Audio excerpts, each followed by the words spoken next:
Nakwestiyon ang bilyon-bilyong pisong transaksyon sa mga bank account ni Mayor Alice Guo, kasunod ng freeze order sa mga ito at iba pang ari-arian sa mga unang mga dawit sa isyu ng mga pogo. Ayon sa isang senador, karamihan umano ng perang pumapasok sa mga account galing sa China. Saksi si Mav Gonzalez. Sa pananaw ng Presidential Anti-Organized Crime Commission o PAOK, malabong maging state witness sa mga kaso tungkol sa Pogo si Bamban Tarlac Mayor Alice Guo. Naka-freeze ngayon ang 36 na bank account ng alkalde dahil sa utos ng Court of Appeals. Gayon din ang 12 real property, 12 sasakyan at helicopter. Hiwalay pa yan sa 21 frozen bank accounts ng QJJ Farm at QJJ Embroidery na family business ng mga Go na sakop ng utos. Pag isinama ang nakapangalan sa 6 na iba pang sangkot umano sa illegal na Pogo at 9 na kumpanya, aabot sa 90 bank account na frozen.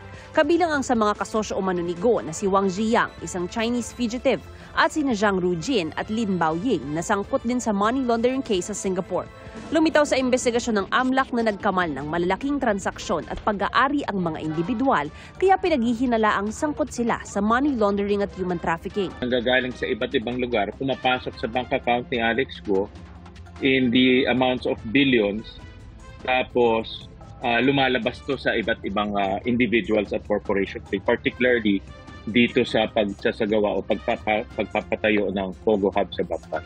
Aniya, freeze ang accounts ni Go at iba pa dahil hindi maipaliwanag kung saan galing ang laman nitong halaga na karamihan ay galing sa China at ipinapadala sa iba't ibang individual at korporasyon. Kung tinignan mo yung income statement niya, lugi yung kanyang mga corporation.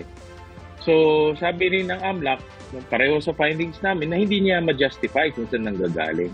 Mataas ang probability nito na money laundering ang nangyari. Kaya na-freeze ka agad yung asset. Kasi kung hindi mo i-freeze to, ang pera madaling mag-transfer. Dahil 2019 pa ang unang malaking transaksyon, tanong ni Gatchalian, bakit hindi ito nireport agad ng mga bangko?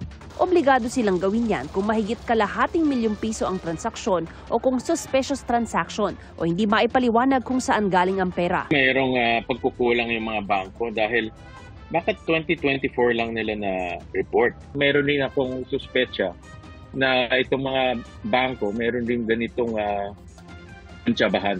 Noong Miyerkules ay naghain na ng money laundering case ang AMLAC laban sa mga individual at korporasyon na freeze ang mga account.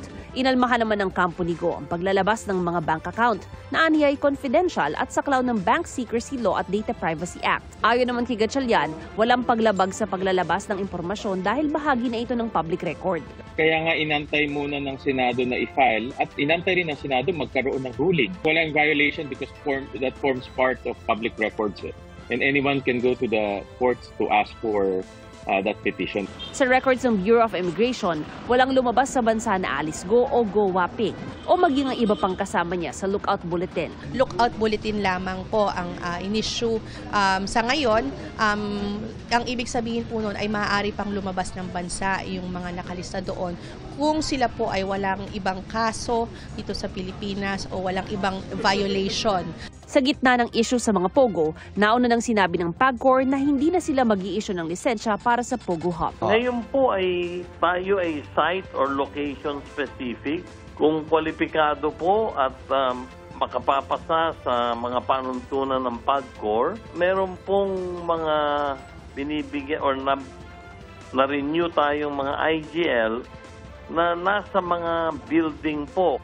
Para sa GMA Integrated News, Mav Gonzalez, ang inyong saksi. Mga kapuso, sama-sama tayong maging saksi. Mag-subscribe sa GMA Integrated News sa YouTube at para sa mga kapuso abroad, samahan niyo kami sa GMA Pinoy TV at sa www.gmanews.tv.